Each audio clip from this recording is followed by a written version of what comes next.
बिस्मिल्लाहिर्रहमानिर्रहीम। अस्सलाम वालेकुम स्टूडेंट्स, मैं हूं हसान फरीद, आपका फिजिक्स टीचर। स्टूडेंट्स, आप लोग जानते हैं कि चैप्टर नंबर 10 की थ्योरी हम कंप्लीट कर चुके थे। अब हम चैप्टर नंबर 10 के शॉर्ट क्वेश्चंस डिस्कस कर रहे थे, जिनमें से पहले जो 6 शॉर्ट क्वेश्चंस थे वो मैंने लास्ट लेक्चर में आप लोगों को करवा दिए थे। आज हम देखेंगे जी 7th शॉर्ट क्वेश्चन को। तो देखते हैं कि 7th शॉर्ट क्वेश्चन की स्टेटमेंट क्या कहती है। वो कहते हैं, on removing the valve the air spacing from a cycle tube cool why. वो कहते हैं कि जब आप टायर की जो ट्यूब होती है उसका जो वॉल है उसको अगर खोले तो उसमें से हवा बड़ी तेजी से बाहर निकलती है, वो हवा ठंडी क्यों होती है। स्टूडेंट्स, अगर आप लोगों ने वैसे कभी उस हवा को ठंडा नहीं देखा तो आपको मैं इसी वक्त एक एक्सपेरिमेंट बताता हूं, जिसमें आप देख सकते हैं कि वाकई जब किसी छोटे सुराख में से हवा बाहर आती है तो वो हवा ठंडी होती है। तो मिसाल के तौर पर जब आप सर्दियों में आपके हाथ ठंडे होते हैं, आप उनको गर्म करना चाहते हैं तो आप यूं गर्म करते हैं, ठीक है। आप अपने जो माउथ की ओपनिंग है उसको वाइड रखते हैं, बड़ा रखते हैं, उससे हवा गर्म निकलती है। लेकिन जब आपके हाथ पर जैसे कोई जख्म हो और आप उस जख्म को थोड़ा ठंडा करना चाहते हैं ताकि आपको बेटर फील हो, तो फिर आप क्या करते हैं, आप यूं करते हैं, ठीक है। तो इस वक्त जरा देखें करके कि जब आप ऐसे करते हैं तो गर्म हवा आती है, लेकिन जब आप ऐसे करते हैं तो ठंडी हवा आती है। तो यहां से भी आप वो इफेक्ट जो है वो फील कर सकते हैं कि वाकई में जब हमारे पास कोई ओपनिंग बहुत छोटी हो तो उसमें से जब गैस बाहर निकलती है तो वो गैस ठंडी हो चुकी होती है। उसकी वजह क्या है? उसकी वजह यह है कि किसी नैरो ओपनिंग में से हवा का जो निकलना है ये एक एडियाबैटिक प्रोसेस है, और एडियाबैटिक प्रोसेस में हम जानते हैं कि हीट जो है वो सिस्टम में एंटर नहीं हो सकती है। थ्योरी में हम लोगों ने पढ़ा, जब सिस्टम में हीट एंटर नहीं हो सकेगी तो हमारे पास उस छोटी ओपनिंग में से गैस जब निकलेगी वो वर्क कर लेगी, लेकिन सिस्टम में हीट एंटर नहीं होगी तो उसका वर्क जो उसने किया है उसकी इंटरनल एनर्जी उस वजह से कम हो जाएगी और हमें गैस जो है वो ठंडी लगेगी। तो जरा देखते हैं इसको किस तरह से लिखना है। The air inside cycle tube is at high pressure and high temperature. When the valve of the cycle tube is open, जब valve को खोलेंगे, the air from it escapes very quickly. Air बड़ी तेजी से बाहर निकलती है। This rapid expansion, जब भी expansion rapid हो तो उसे हम क्या बोलते हैं, adiabatic expansion. Slow expansion हो तो isothermal कहते हैं, rapid expansion हो तो adiabatic होगी। Here work is done by the system and no heat energy enters the system from outside, क्योंकि एडियाबैटिक एक्सपेंशन की डेफिनेशन ही यही थी कि कोई हीट एंटर नहीं हो सकती। तो डेल्टा क्यू यानी वो हीट जो सिस्टम में एंटर होगी वो तो जीरो होगी। अब फर्स्ट लॉ ऑफ थर्मोडायनामिक्स कहता है कि जब भी आप किसी सिस्टम में हीट देते हैं वो दो जगहों पर इस्तेमाल होती है, इंटरनल एनर्जी के चेंज में और वर्क में। लेकिन यहां तो सिस्टम को हीट मिली नहीं, डेल्टा क्यू जीरो हुआ। तो डेल्टा क्यू अगर जीरो होगा तो फिर मैं इसको डब्ल्यू को एक तरफ रखता हूं, डेल्टा यू उधर जाकर माइनस डेल्टा यू बन जाएगा। ये क्या बता रही कि ये बता रही कि वर्क कहां से आया, वर्क जो है वो इंटरनल एनर्जी के चेंज होने से या कम होने से, नेगेटिव का मतलब कम होने से आ रहा है। जिसका मतलब वर्क जो है, जो गैस कर रही है वो अपनी इंटरनल एनर्जी को इस्तेमाल करके कर रही है, तो इसकी वजह से इंटरनल एनर्जी कम हो जाएगी। तो इसकी वजह से इंटरनल एनर्जी कम हो जाएगी, और इंटरनल एनर्जी ही टेम्परेचर के बारे में बताती है। तो इंटरनल एनर्जी का कम होना मतलब टेम्परेचर का कम होना और गैस ठंडी लगेगी। The negative sign shows that the internal energy decreases, कम हो जाएगी, which causes cooling effect when air escapes from tube. तो स्टूडेंट्स, ये तो था हमारे पास क्वेश्चन नंबर 7। देखते हैं कि क्वेश्चन नंबर 8 को किस तरह से सॉल्व करना है। आइए स्टूडेंट्स जरा देखते हैं कि क्वेश्चन नंबर 8 की स्टेटमेंट क्या कहती है। वो कहते हैं, right the limitations of first law of thermodynamics. याद है फर्स्ट लॉ ऑफ थर्मोडायनामिक्स, एक दफा लिख देता हूं। क्या कहता है कि जब भी आप किसी सिस्टम में हीट एंटर करते हैं तो वो हीट कुछ वर्क और कुछ इंटरनल एनर्जी के चेंज की वजह बनती है। So this is basically first law of thermodynamics. वो कहता है इसकी लिमिटेशंस क्या है, ठीक है, क्या क्या इसमें कमी पाई जाती है। तो जरा देखते हैं। सबसे पहली जो हमारे पास चीज है वो ये है कि the first law of thermodynamics tell us about conservation of energy. ये तो बता रहा है कि हीट वर्क में कन्वर्ट हो सकती है, हीट इंटरनल एनर्जी में कन्वर्ट हो सकती है, यानी एनर्जी की कंजर्वेशन के बारे में तो बता रहा है। But it does not tell that under what condition and in which direction transformation of heat and work takes place. यानी वो ये बता रहा है हीट वर्क में चेंज हो सकता है, हीट इंटरनल एनर्जी में चेंज हो सकता है, लेकिन कैसे होगा, वो क्या कंडीशंस हैं जिनमें होगा, ये कंडीशंस के बारे में नहीं बताता। तो ये है पहली लिमिटेशन। दूसरी लिमिटेशन क्या है, it gives no information about frictional forces. आप देख रहे हैं कि यहां फ्रिक्शनल फोर्सेस का कोई जिक्र नहीं है। थर्ड थिंग ये है कि it gives no information about the principle of heat engine and refrigerator. Heat engine जो है वो हमारे पास हीट को वर्क में कन्वर्ट करता है, रेफ्रिजरेटर आपको पता है कूलिंग इफेक्ट जो है वो बताती है। तो इनका प्रिंसिपल आप फर्स्ट लॉ ऑफ थर्मोडायनेमिक्स से नहीं बल्कि सेकंड लॉ ऑफ थर्मोडायनेमिक्स से हासिल करते हैं, ठीक है। और चौथी जो इसकी लिमिटेशन है वो ये है कि it gives no information about thermal equilibrium and entropy of system. तो थर्मल इक्विलिब्रियम फर्स्ट लॉ से नहीं पता चलता, उसके लिए हमारे पास एक लॉ है जिसे हम कहते हैं जीरोथ लॉ ऑफ थर्मोडायनेमिक्स, तो वो हमारे पास थर्मल इक्विलिब्रियम के बारे में बताता है। और यहां से एंट्रोपी के बारे में भी नहीं पता चल रहा, एंट्रोपी ऑफ द सिस्टम जो है वो सेकंड लॉ से पता चलता है। तो ये कुछ इसकी लिमिटेशंस है। चलते हैं नेक्स्ट बोर्ड पर और देखते हैं कि हम नेक्स्ट शॉर्ट क्वेश्चन को कैसे सॉल्व करेंगे। तो आइए स्टूडेंट्स क्वेश्चन नंबर 9 को पढ़ते हैं। Is it possible according to second law of thermodynamics to construct a heat engine that is free from thermal pollution? तो क्या हम ऐसा इंजन बना सकते हैं जिसकी थर्मल पॉल्यूशन ना हो? पहले तो हमें देखना पड़ेगा थर्मल पॉल्यूशन होती क्या। कभी आपने देखा कि हम जब रेफ्रिजरेटर की बात करते हैं तो रेफ्रिजरेटर का जो पीछे कंप्रेसर होता है वो अच्छी खासी गर्मी जो है वो कर रहा होता है, अच्छी खासी हीट एक्सपेल कर रहा होता है रूम के अंदर।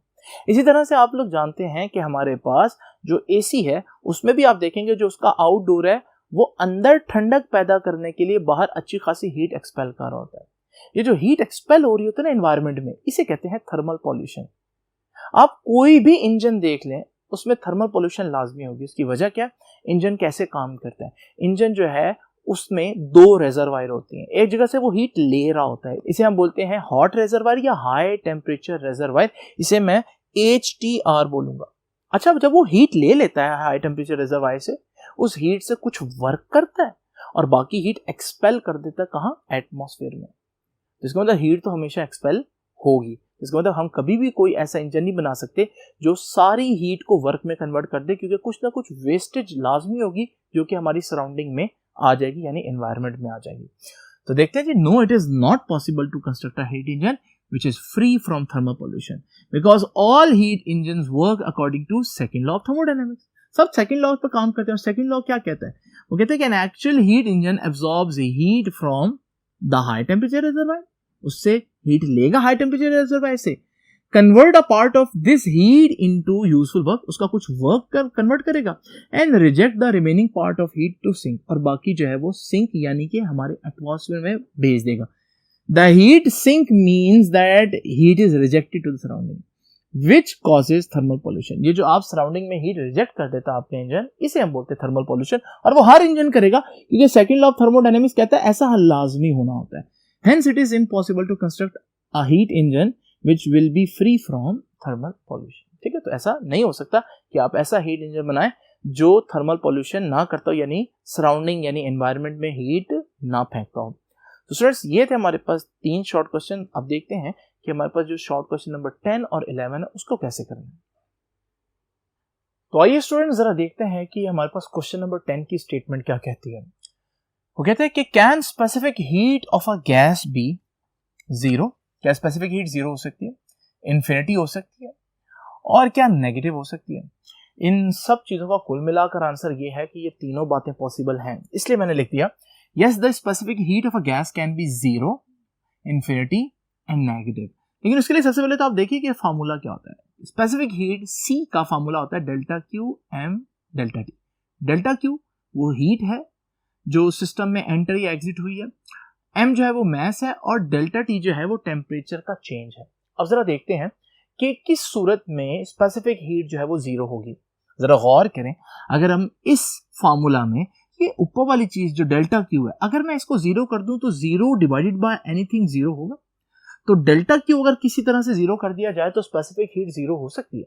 लेकिन डेल्टा क्यू जीरो कब होता है? डेल्टा क्यू जीरो का मतलब है सिस्टम में ना ही हीट एंटर हो रही है ना ही हीट एग्जिट हो रही है, और ऐसा प्रोसेस जिसमें ना हीट एंटर हो ना एग्जिट हो, इसे तो हम एडियाबैटिक प्रोसेस कहते हैं। यानी कि अगर हमारे पास एक गैस हो and the gas is suddenly compress क्यों? क्योंकि सडन कंप्रेशन एडियाबैटिक कंप्रेशन होती है। एडियाबैटिक का मतलब डेल्टा क्यू जीरो है, नो हीट, क्योंकि सडनली हुआ ना, इतना तेजी से हुआ ये सारा अमल कि हीट को सिस्टम में एंटर या एग्जिट होने का टाइम ही नहीं मिला।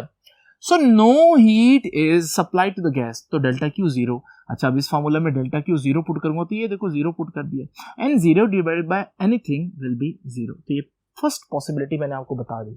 अच्छा जी, उसके बाद वो कहता है जीरो के बाद जीरो, तो पता चल गया ना इन्फिनिटी कैसे हो सकती है। तो इन्फिनिटी में अगर हम देखें, इन्फिनिटी के लिए आप खुद सोचें, ये जो फॉर्मूला है इसमें अगर मैं नीचे इसको जीरो कर दूं तो anything divided by zero is infinity, तो डेल्टा टी मुझे जीरो करना पड़ेगा। ठीक है, अब डेल्टा टी जीरो का मतलब है टेम्परेचर कांस्टेंट रखना पड़ेगा। वो कौन सा प्रोसेस है जिसमें टेम्परेचर कांस्टेंट रहता है स्टूडेंट्स? वो आइसोथर्मल प्रोसेस है। इस वजह से if a gas is compressed slowly, भाई स्लो कंप्रेशन क्यों बात कर रहा हूं? क्योंकि स्लो कंप्रेशन आइसोथर्मल होती है, तो उसमें temperature of the system remains constant, तो टेम्परेचर चेंज नहीं होगा, तो डेल्टा टी जीरो। अब इस फॉर्मूला में डेल्टा टी जीरो पुट करूंगा तो ये देखो मैंने नीचे डेल्टा टी जीरो पुट किया। जब डेल्टा टी जीरो होगा, anything divide by zero is infinity, तो यूं स्पेसिफिक हीट जो है वो इन्फिनिटी भी हो सकती है। अब आखिरी बात, क्या स्पेसिफिक हीट जो है वो नेगेटिव भी हो सकती है? तो यस, अब उसका देखते हैं। जरा देखें नेगेटिव कब होगा, अगर किसी तरह से ये डेल्टा टी है ये नेगेटिव हो जाए डेल्टा टी, तो फिर हमारे पास सी जो है वो नेगेटिव हो जाएगा। तो मैं क्या करता हूं, मैं एक गैस को हीट देता हूं। If a gas is heated, क्यों हीट दे रहा हूं? ताकि ऊपर डेल्टा क्यू पॉजिटिव रहे ना, क्योंकि जब हीट देते हैं किसी सिस्टम को तो डेल्टा क्यू पॉजिटिव होता है, सिस्टम में हीट एंटर हो रही है। तो heat, if a gas is heated, अच्छा हीट दे रहा हूं और साथ साथ उसको अलाउ कर रहा हूं कि वो एक्सपैंड भी कर ले। ठीक है, क्योंकि एक्सपेंशन से टेम्परेचर गिरता है। such that the fall in temperature due to expansion is greater than the rise in temperature due to heat supply। अब मैं दो काम कर रहा हूं, एक मैं उसको हीट दे रहा हूं, हीट देने का नतीजा क्या होता है? टेम्परेचर बढ़ता है। एक मैं उसको एक्सपैंड करने देता हूं, एक्सपेंशन कॉजेज कूलिंग, एक्सपेंशन से ठंडक होती है तो टेम्परेचर गिरता है। लेकिन मैंने सिस्टम को इस तरह से रखना है कि मैं जो हीट दे रहा हूं, ठीक है, उससे जितना टेम्परेचर बढ़ रहा है उससे ज्यादा टेम्परेचर गिरे एक्सपेंशन से, उससे ओवरऑल फिर टेम्परेचर में नेट डिक्रीज आएगा। जब नेट डिक्रीज आएगा तो डेल्टा टी को नेगेटिव लेंगे। ठीक है ना, तो हमारे पास दोबारा इस लाइन को पढ़ देता हूं, such that the fall in temperature due to expansion is greater than rise in temperature due to heat supply, so delta t क्या हो जाएगा? नेगेटिव हो जाएगा। तो फिर जब डेल्टा टी नेगेटिव पुट करो, ये देखो माइनस डेल्टा टी, तो जब नेगेटिव पुट करेंगे तो ये नेगेटिव हमारे पास फॉर्मूला में आ जाएगा, तो हमारे पास सी की वैल्यू नेगेटिव भी होगी। ठीक है ना, तो इसके तीनों पॉसिबिलिटीज मैंने आप लोगों के साथ डिस्कस कर लिया। अब चलते हैं और देखते हैं कि लास्ट जो शॉर्ट क्वेश्चन है इसको किस तरह से सॉल्व करना है। स्टूडेंट्स, अब हम देखते हैं कि क्वेश्चन नंबर 11 यानी कि लास्ट क्वेश्चन जो एक्सरसाइज का, उसको कैसे सॉल्व करना है। इस क्वेश्चन में वो कह रहा है कि हमारे पास एक इन्वेंटर है, किसी हीट इंजन का इन्वेंटर है, वो एक क्लेम कर रहा है। अब क्लेम क्या कर रहा है? वो क्लेम कर रहा है कि he has developed a heat engine, उसने एक हीट इंजन बना लिया है which is working between 27 degree Celsius and 227 degree Celsius, यानी कि उसका जो हाई टेम्परेचर रिजर्वायर है वो 227 डिग्री सेल्सियस पर है, यानी T1 227 डिग्री सेल्सियस है और T2 27 डिग्री सेल्सियस है। पहले तो हम इन टेम्परेचर्स को केल्विन में ले आते हैं, तो ये T2 जिसको 27 लिखा है मैंने, उसमें 273 ऐड करूंगा तो 300 केल्विन, और T1 वो 227 डिग्री सेल्सियस, उसमें भी 273 ऐड करूंगा तो 500 केल्विन। अब वो कह रहा है कि इनका जो high temperature low temperature reserve है उसने बता दिया। उसका क्लेम क्या? उसका क्लेम है कि जो उसके बनाया हुआ इंजन है उसकी एफिशिएंसी 45% है, 45% एफिशिएंसी का क्लेम है। तो वो हमसे पूछता है कि whether this claim is false और ट्रू, ये क्लेम सही है, सच्चा है या गलत है। तो हम क्या करते हैं, थोड़ी देर के लिए सपोज कर लेते हैं कि उसने जो इंजन बनाया ना वो एक आइडियल इंजन है, कार्नेट इंजन है, और कार्नेट इंजन की एफिशिएंसी मैक्सिमम होती है, उससे ज्यादा एफिशिएंट कोई इंजन हो ही नहीं सकता। ये एफिशिएंसी का फार्मूला मैंने लिखा 1 - T2 / T1 × 100, ये कार्नेट इंजन की एफिशिएंसी है। T2 और T1 की वैल्यू 300 और 500, वो जो मैंने ऊपर लिखी थी वो यहां पर मैंने पुट की। 300/500 में 3/5 रह जाएगा, इसको सॉल्व करेंगे तो 2/5 आ जाएगा, ये आ जाएगा 40%। यानी इन दो टेम्परेचर को सपोज करते हुए अगर मैं आइडियल इंजन भी सपोज कर लूं ना, कार्नेट इंजन सपोज कर लूं, फिर भी एफिशिएंसी कितनी आ रही है? 40%। तो अगर रियल इंजन होगा, रियल इंजन में तो फ्रिक्शन लॉसेस होने, तो फिर एफिशिएंसी तो 40% से भी कम हो जाएगी ना। लेकिन वो भाई साहब कह रहे हैं कि इन दो टेम्परेचर पर मेरी इंजन की एफिशिएंसी 45% है, यानी उसके इंजन की एफिशिएंसी आइडियल इंजन, कार्नेट इंजन की एफिशिएंसी भी ज्यादा आ रही है। ये तो मुमकिन नहीं है, तो इसलिए उसका क्लेम वैलिड नहीं है। तो द कैलकुलेटेड एफिशिएंसी, या जो उसकी एफिशिएंसी कार्नेट की बनती है, is less than the given efficiency, so his claim is not valid. तो स्टूडेंट्स, यहाँ हमारे पास चैप्टर नंबर 11 के शॉर्ट क्वेश्चंस कंप्लीट हो जाते हैं। आपसे इंशाल्लाह मुलाकात होगी नेक्स्ट लेक्चर में, तब तक के लिए अल्लाह हाफिज़।